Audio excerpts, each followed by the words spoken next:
தமிழ்நாட்டில் இருக்கின்ற அரசியல் கட்சிகளில் எடுத்துக்கொண்டால் ஒன்றுக்கும் உதவாத தினந்தோறும் பொய்களையே புரட்டுகளையே அரசியலாக்கி கொண்டிருக்கின்ற ஒரு தலைவர் இருக்கின்றார் என்றால் நான் அண்ணாமலை என்று சொன்னால் நீங்கள் ஏற்றுக்கொள்ள வேண்டும்.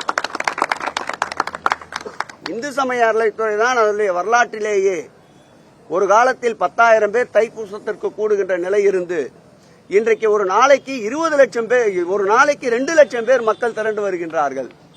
10,000 பேர் இருந்த காலத்தை மாற்றி இன்றைக்கு தைப்பூச திருநாளிலே அதிக அளவு மக்கள் கூடுகின்ற ஒரு நிலை ஏற்பட்டிருக்கிறது என்றால் போதிய வசதிகளும் இறை தரிசனத்திற்கும் தேவையான அடிப்படை வசதிகளையும் நிறைவேற்றிய அரசு என்பதால் தான் எங்குமே இந்த தைப்பூசத்தில் சிறு ஒரு அசம்பாவிதம் கூட நடைபெறாமல், சிறு அசம்பாவிதம் என்றால் மூச்சு திணறல் கூட ஏற்படாமல் ஒழுங்காக நிம்மதியாக அனைவரும் இறை தரிசனம் செய்தார்கள் என்றால் அது இந்த ஆட்சியில்தான்.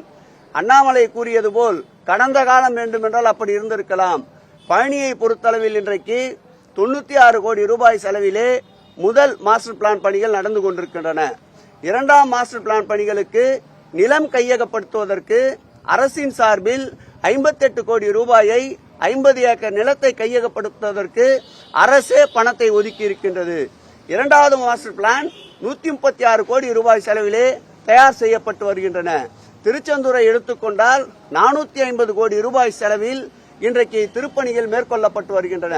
அதில் ஒரு பகுதியாக விற்பனை சீட்டு வழங்குகின்ற மண்டபம், அட்மினிஸ்ட்ரேஷன் பிளாக் போன்றவை நாளைய தினம் மாண்புமிகு தமிழக முதல்வர் 20 கோடி ரூபாய் செலவிலே முடிக்கப்பட்ட பணிகளை நாளைக்கு மக்கள் பயன்பாட்டிற்கு ஒப்படைக்கின்றார்.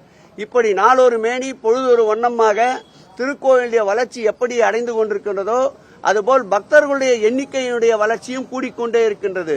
அந்த பக்தர்களுடைய தேவையை முழுமையாக நிறைவேற்றுகின்ற ஒரு அரசு இந்த அரசு. ஆன்மீகத்தில் தலையிட்டு அரசியலாக்க நினைக்கின்ற அண்ணாமலையின் கபட நாடகம் தமிழகத்திலே எடுபடாது. மாண்புமிகு தமிழக முதல்வர் உள்ளவரை அவருடைய கனவு பகல் கனவாகத்தான் முடியும்.